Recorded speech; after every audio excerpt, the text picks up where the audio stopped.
Assalamualaikum warahmatullahi wabarakatuh. Saudara-saudara sekalian, warga Jakarta, catat hari bersejarah ini. Hari di mana kita nyatakan bahwa atas izin Allah SWT, satu janji penting kembali dituntaskan. Bahwa satu mimpi besar itu kini terwujud kepada Jakarta, kepada Indonesia.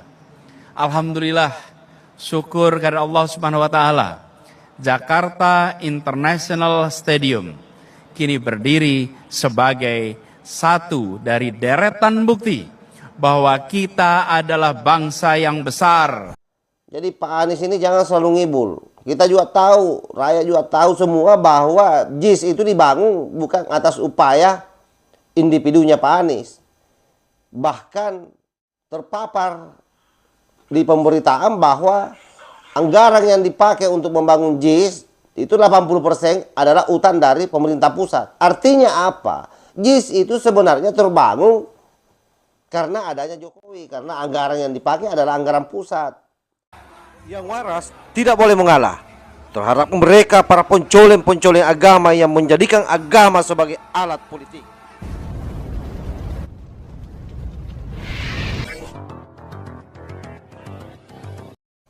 Sahabat-sahabat Tolang 9 yang saya hormati dan saya banggakan dimanapun juga berada, pernyataan Anies Baswedan bahwa dengan berdirinya JIS itu memberikan sebuah legitimasi bahwa membuktikan bahwa negara Indonesia memang negara besar. Saya kira siapapun yang percaya perkataan ini adalah orang yang memang kedunguannya sudah sangat akut. Apa hubungannya dengan JIS dengan bangsa besar? Itu tidak ada.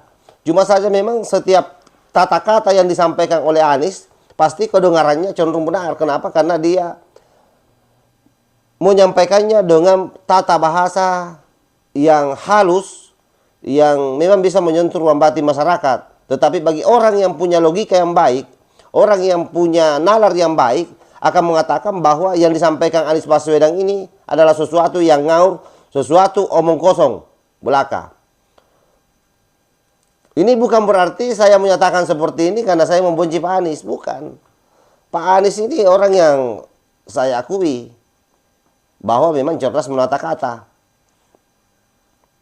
Dan tidak ada juga dasar saya membenci Pak Anies. Tetapi perilaku politik Pak Anies, itu yang saya tidak suka.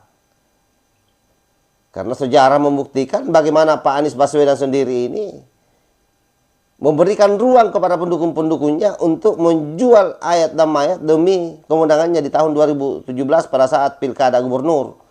Dan itu suatu catatan sejarah yang sangat buruk dan sangat susah untuk dihapus. Jadi Pak Anies ini jangan selalu ngibul. Kita juga tahu, rakyat juga tahu semua bahwa JIS itu dibangun bukan atas upaya individunya Pak Anies. Bahkan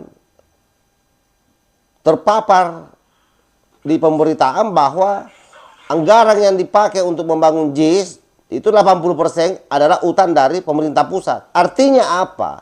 JIS itu sebenarnya terbangun karena adanya Jokowi, karena anggaran yang dipakai adalah anggaran pusat.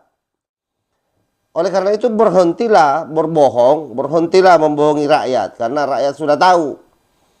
Anda bisa diketawahi berjilid-jilid Pak Anies.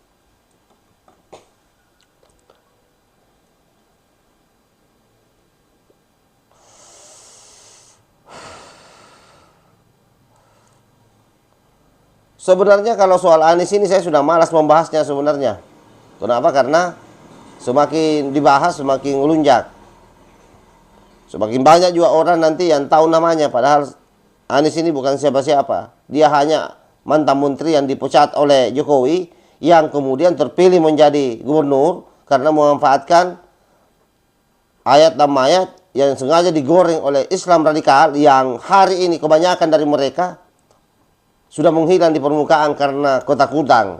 Kalaupun mereka membangun propaganda, itu hanya di bawah tanah. Tetapi itu pun saya kira kita semua sudah antisipasi. Ex-HTI dan ex-FPI ini.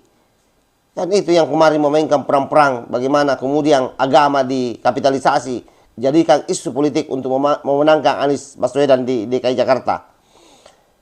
Saya kira itu yang saya sampaikan. Wallahul muwaffiq ila aqwamit thariq. Wassalamualaikum warahmatullahi wabarakatuh.